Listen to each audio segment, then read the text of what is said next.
last year, it was crazy. We moved across the country again, changed careers, and even welcomed a new tiny member of the fam.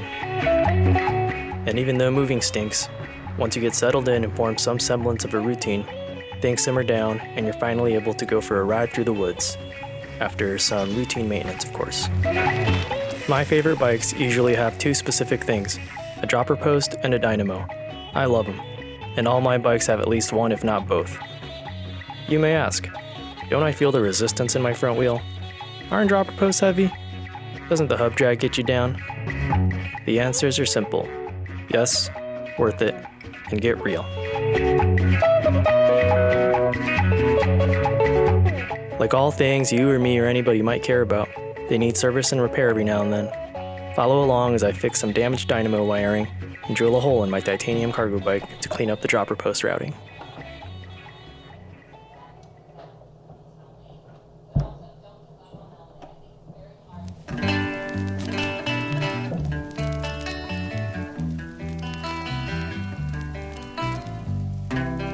Like I said before, I love dynamos. If you need proof they're rad, check out how they look at night.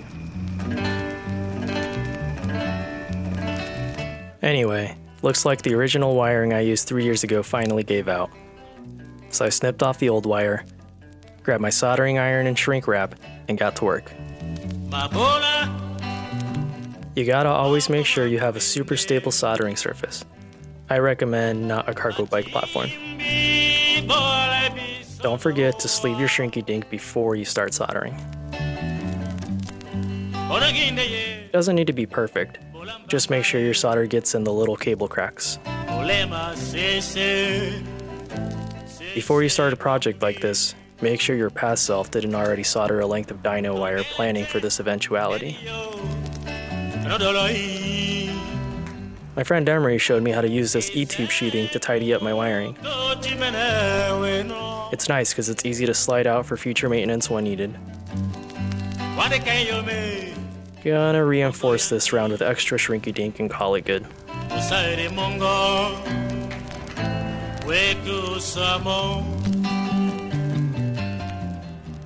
Now for my second issue, these zip ties holding my dropper housing onto the down tube.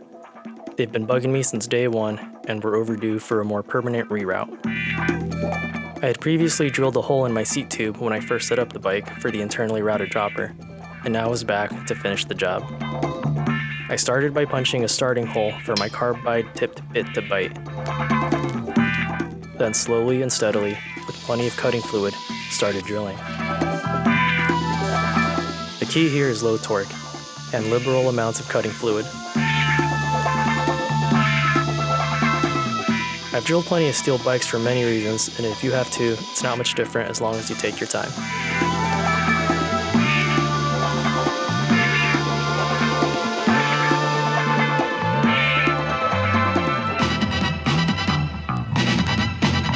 After a while, you'll have your hole. I chamfered the opening with a rounded file to follow the direction of the incoming housing. Checking periodically that the routing wouldn't have too sharp of a bend. I tried scoring another bit bite point for the exit hole, and same as before until I was ready to finish off the chamfer and begin reinstalling the dropper. This whole process probably took about 25 minutes.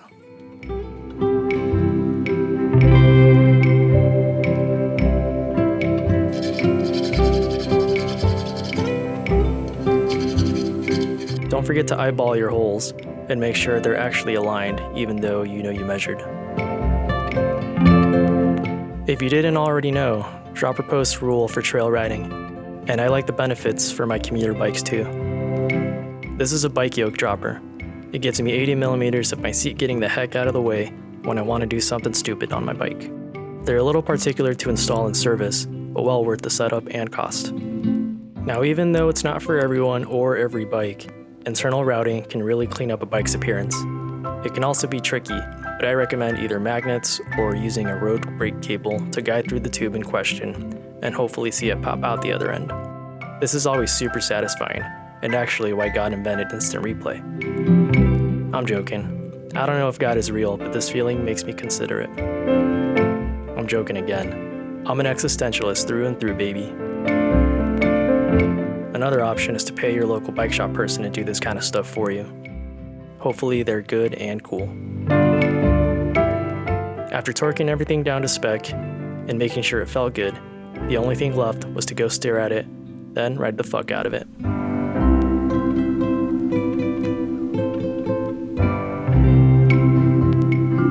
Thanks for tagging along and subscribing and liking and stuff. I hope it was somewhat entertaining, educational, informational, and ideally inspiring you to stay on top of your routine maintenance so we can all keep our mental well-being above water. With this hopefully long-term route and maintenance, expect to see more of these home movies revolving around bikes, camping, and probably cameras or something. Bye.